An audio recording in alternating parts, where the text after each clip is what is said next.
وَلَقَدْ خَلَقْنَاكُمْ ثُمَّ صَوَّرْنَاكُمْ ثُمَّ قُلْنَا لِلْمَلَائِكَةِ اسْجُدُوا لِآدَمَ، اور ہم نے تم کو پیدا کیا، پھر تمہاری صورت بنائی، پھر ہم نے فرشتوں سے کہا آدم کو سجدہ کرو، تو ابلیس کے سوا سب نے سجدہ کیا، فَسَجَدُوا إِلَّا ابلیس، تو ابلیس کو چھوڑ کر ساروں نے سجدہ کیا، لم یکم من الساجدین، اور وہ سجدہ کرنے والوں میں شامل نہ ہوا۔ تو ہم نے تم کو پیدا کیا، ہم نے تمہیں پیدا کیا، اور پھر تمہاری صورت بنائی، پیدا کرنے کے بعد تمہاری صورت بنائی، پھر ہم نے فرشتوں سے کہا آدم کو سجدہ کرو، ابلیس کے سوا سب نے سجدہ کیا، اور وہ سجدہ کرنے والوں میں شامل نہ ہوا۔ اب یہاں پر اللہ تعالیٰ اپنی ایک اور نعمت کا ذکر فرما رہا ہے، ایک اور نعمت،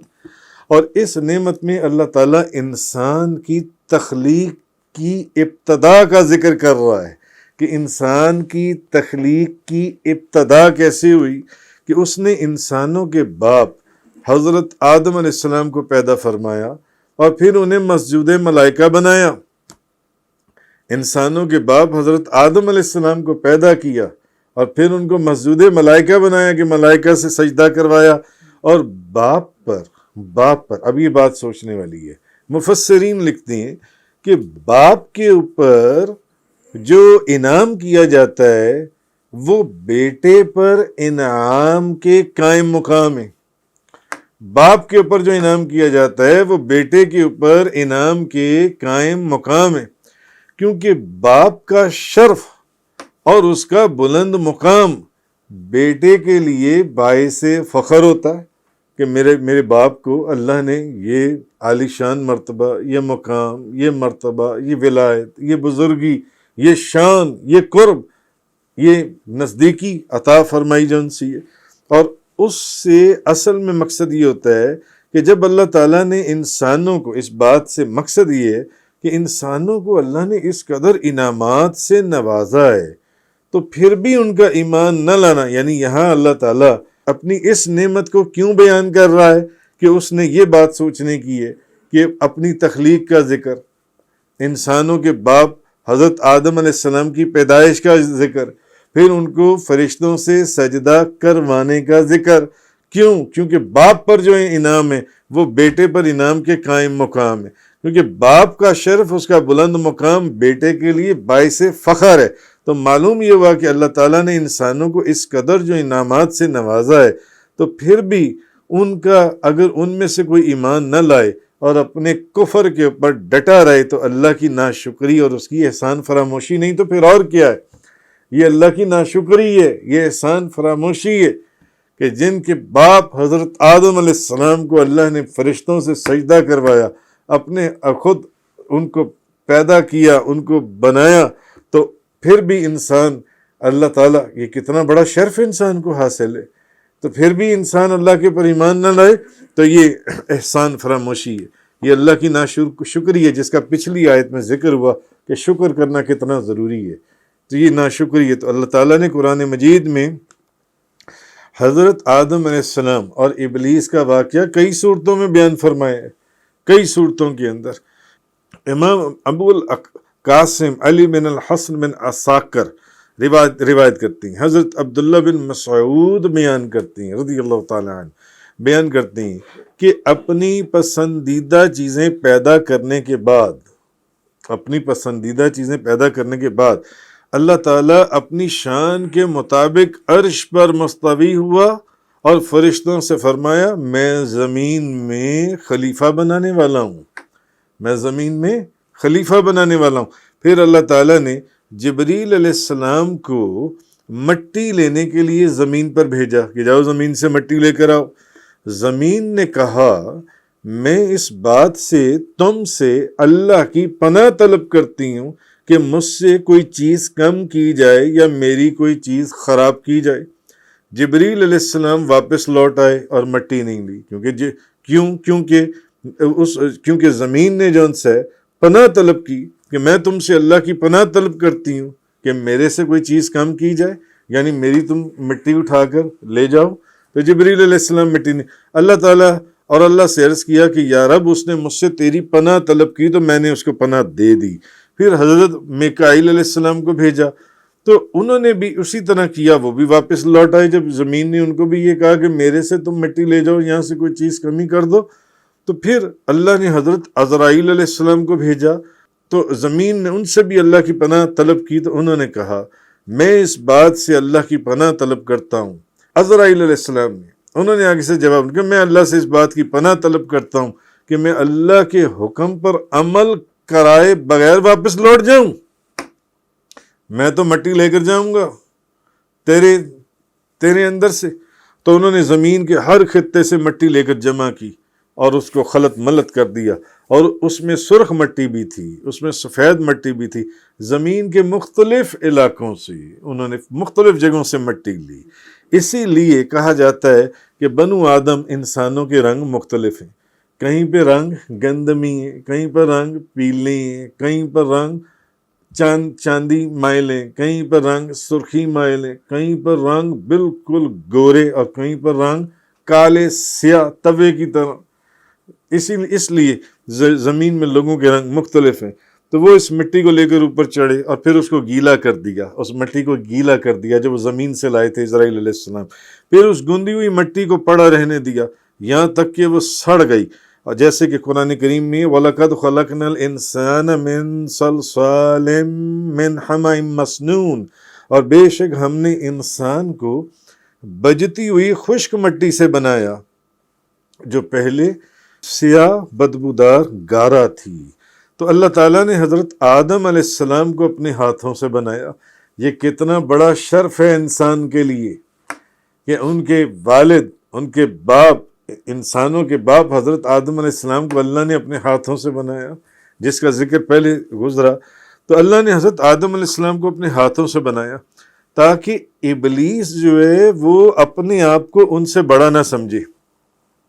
اور وہ جمعے کے دن 40 سال کے برابر عرصے تک بشر کی صورت میں پتلا بنے ہوئے پڑے رہے، ایک پتلے کی صورت میں۔ تو فرشتے ان کو دیکھ کر خوف زدہ ہوتے تھے، اور ابلیس فرشتوں سے زیادہ ڈرتا تھا، ابلیس فرشتوں سے بھی زیادہ خوف زدہ ہوتا تھا کہ یہ پتلا کس چیز کا پڑا ہوا ہے،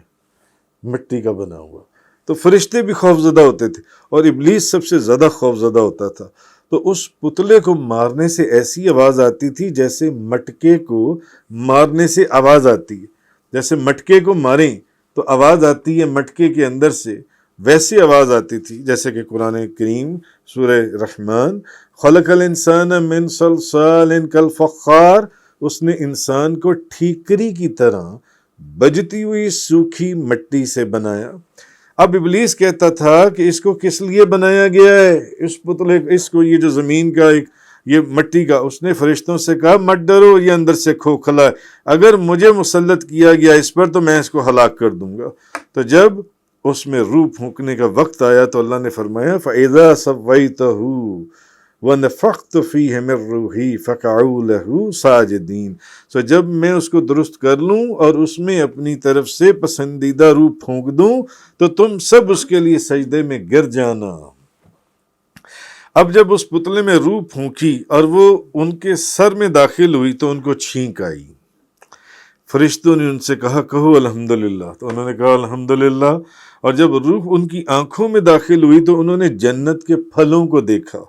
اور جب روح ان کے پیٹ میں پہنچی تو ان کو طعام کی کھانے کی خواہش ہوئی، تو انہوں نے پیروں تک روح کے پہنچنے سے پہلے ہی جنت کے پھلوں کی طرف چھلانگ لگانی چاہی۔ تو ارشاد جیسے کہ قرآن میں خلق الانسان من عجل، انسان جلد باز پیدا کیا گیا۔ پھر ابلیس کو چھوڑ کر تمام فرشتوں نے اللہ نے جو حکم دیا تھا اس کے اوپر عمل کیا اور آدم علیہ السلام کو سجدہ کیا۔ آدم علیہ السلام کو سجدہ کیا۔ قرآن کریم میں ایک جگہ اور آتا ہے فسجد الملائکۃ کلہم اجمعون، بس تمام فرشتوں نے سجدہ کیا الا ابلیس، ابلیس ما سوائے ابلیس کے، اس نے سجدہ نہیں کیا۔ تو ترمذی شریف کی ایک حدیث ہے، حضرت ابو ہریرہ بیان کرتے ہیں کہ رسول اللہ صلی اللہ علیہ وسلم نے فرمایا جب اللہ تعالیٰ نے حضرت آدم علیہ السلام کو پیدا کیا تو ان کی پشت کے اوپر ہاتھ پھیرا تو قیامت تک ان کی اولاد کی پیدا ہونے والی روحیں ان کی پشت سے جھڑ گئیں، اور ان میں سے ہر انسان کی دونوں آنکھوں کے سامنے نور کی شعائیں تھیں۔ پھر ان لوگوں کو حضرت آدم علیہ السلام کے سامنے پیش کیا گیا۔ قیامت تک پیدا ہونے والی ساری روحیں، جتنے انسان تھے، حضرت آدم نے پوچھا اے میرے رب یہ کون لوگ ہیں؟ فرمایا یہ تمہاری اولاد ہے۔ حضرت آدم نے ان میں سے ایک شخص کو دیکھا، وہ شخص اور اس کی نور کی شعائیں حضرت آدم علیہ السلام کو بہت اچھی لگیں۔ پوچھا اے میرے رب یہ کون شخص ہے؟ فرمایا یہ تمہاری اولاد کے آخری لوگوں میں سے ایک شخص ہے، اس کا نام داؤد ہے۔ کہا اے میرے رب تو نے ان کی کتنی عمر مقرر کی؟ فرمایا 60 سال۔ کہا اے میرے رب میری عمر میں سے ان کی عمر کے 40 سال زیادہ کر دے، میری عمر میں سے ان کو 40 سال اور بڑھا دے۔ جب حضرت آدم علیہ السلام کی عمر پوری ہو گئی تو ان کے پاس ملک الموت آئے، ان کی روح قبض کرنے کے لیے کہا کیا میری عمر میں سے اب حضرت آدم علیہ السلام نے پوچھا تم میری میری روح قبض کرنے آ گئے ہو، ابھی تو میری عمر میں سے 40 سال باقی نہیں پڑے ہوئے، کیا یہ 40 سال آپ اپنے بیٹے داؤد کو نہیں دے چکے؟ تو حضرت آدم نے انکار کر دیا۔ حدیث کے اندر کہ ان کی اولاد نے بھی انکار کر دیا، ان کی اولاد میں بھی، یہ ترمذی شریف کی حدیث ہے، روایت ہے، سنن ترمذی۔ تو حضرت آدم نے انکار کر دیا تو ان کی اولاد نے بھی انکار کر دیا۔ حضرت آدم بھول گئے، نبی کریم صلی اللہ علیہ وسلم فرماتی حضرت آدم بھول گئے سو ان کی اولاد بھی بھول گئی، اور حضرت آدم نے خطا کی، یعنی اجتہادی خطا۔ تو حدیث میں ہے کہ حضرت آدم نے خطا کی، اجتہادی خطا، سو ان کی اولاد نے بھی خطا کی، جو وہاں ہوا پھر آگے اولاد میں ویسے ہی ہوا۔ تو حضرت آدم علیہ السلام کو آزمائش میں مبتلا کیا اور ان کو جنت میں رکھا، فرمایا کہ جہاں سے چاہو فراخی سے کھاؤ، مگر ایک درخت سے کھانے سے منع فرما دیا۔ یہ آزمائش قائم رہی حتیٰ کہ انہوں نے اس ممنوع کا ارتکاب کیا، اس درخت سے کھا لیا، وہ جو بھی بڑا لمبا ایک واقعہ ہے، اس وقت وہ روایات کے اندر آیا ہے، اس وقت ان کی شرمگاہ، جب انہوں نے اس درخت سے کھا لیا تو ان کی شرمگاہ کھل گئی اور ان کو جنت سے اتار دیا گیا۔ حضرت آدم نے کہا اے میرے رب اگر میں توبہ کر لوں اور اصلاح کر لوں تو کیا جنت کی طرف لوٹا دیا جاؤں گا؟ اگر میں توبہ کر لوں اور اصلاح کر لوں کیا میں جنت کی طرف لوٹا دیا جاؤں گا؟ اور تب انہوں نے کہا ربنا ظلمنا انفسنا وان لم تغفر لنا وترحمنا لنکونن من الخاسرین۔ اے ہمارے رب ہم نے اپنی جانوں پر زیادتی کی، اور اگر تو ہمیں نہ بخشے اور ہم پر رحم نہ فرمائے تو ہم ضرور نقصان اٹھانے والوں میں سے ہو جائیں گے۔ تو حضرت آدم علیہ السلام نے اللہ تعالیٰ سے توبہ کی اور اللہ نے ان کی توبہ قبول فرما لی، مگر اللہ کے دشمن ابلیس نے نہ تو اپنے